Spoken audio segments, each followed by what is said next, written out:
क्या आप जानते हैं कि यूरिया, कास्टिक सोडा, नमक, शक्कर और ग्लूकोज पाउडर के मिश्रण, सोयाबीन तेल और दूध पाउडर के पानी के मिश्रण से कमर्शियल मिल्क पाउडर तैयार होता है, जिन्हें आप बेबी पाउडर मिल्क कहते हैं।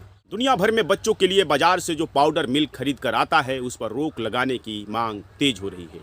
वैज्ञानिकों का मानना है कि कारपोरेट कंपनियां दूध की सेल बढ़ाने के लिए नियमों की अवहेलना कर रही है, बहुत सारे भ्रामक तथ्य पेश कर रही है।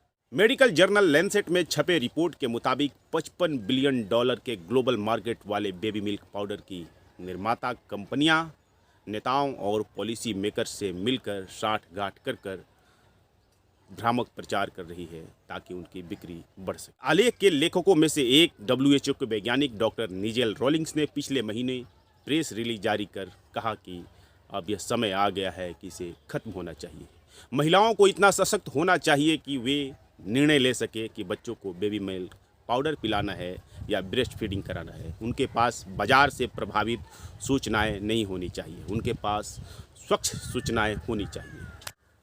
CMF यानी कमर्शियल मिल्क फार्मूला, यह 1860 में अस्तित्व में आया था। फिर धीरे धीरे यूरोप और USA के औपनिवेशिक कॉलोनियों में गया।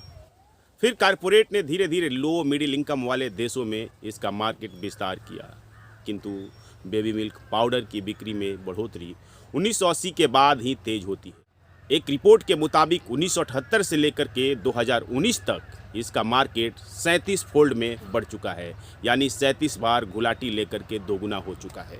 आलेख में यह भी सवाल उठाया गया है कि आखिर क्या कारण है कि दुनिया भर में किसी भी देश में ब्रेस्ट फीडिंग के लिए महिलाओं को सुरक्षित माहौल नहीं दिया जा रहा है।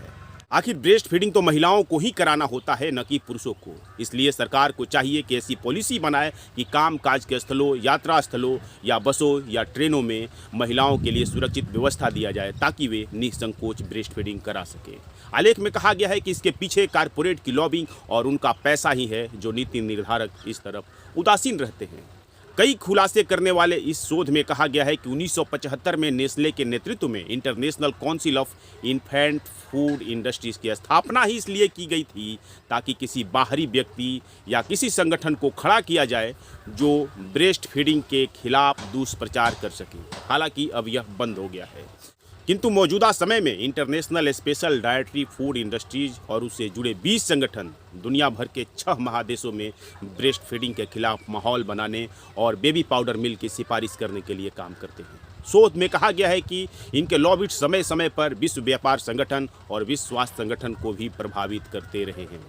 कुल 55.6 बिलियन डॉलर के मार्केट में आज नेस्ले, मिड जॉनसन, रेकी, टेबॉट, डैनन, फ्रीजलैंड जैसी 5 कंपनियों का कब्जा 60% से अधिक है। जाहिर है पैसा ग्लोबल स्तर पर पॉलिसी मेकर्स को प्रभावित करने में सक्षम है और इनका संगठन काफ़ी मजबूत है।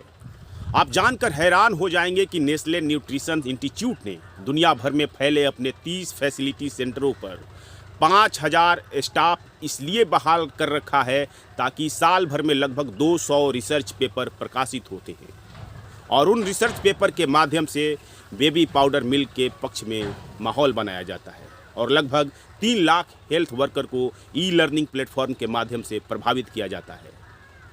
उनका यह भी उद्देश्य होता है कि ब्रेस्ट फीडिंग के खिलाफ दुष्प्रचार हो। ब्रेस्ट फीडिंग बच्चों के मस्तिष्क के विकास, पोषण तत्वों को पूरा करता है, साथ ही कई प्रकार के संक्रामक रोगों की संभावनाओं को कम करता है।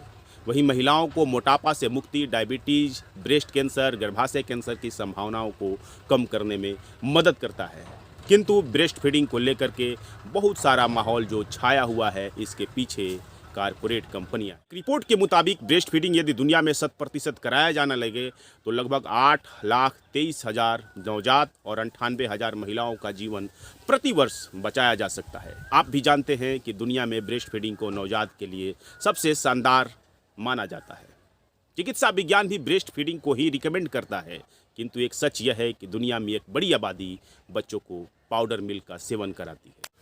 ग्लोबल स्तर पर बेबी मिल्क पाउडर का मार्केट बहुत बड़ा है और आपको जानकर आश्चर्य होगा कि नेस्ले जैसी कंपनियां साल 2016 में अंतर्राष्ट्रीय बाजार में सिर्फ विज्ञापन पर 9.9 बिलियन डॉलर से ज़्यादा खर्च कर चुकी है।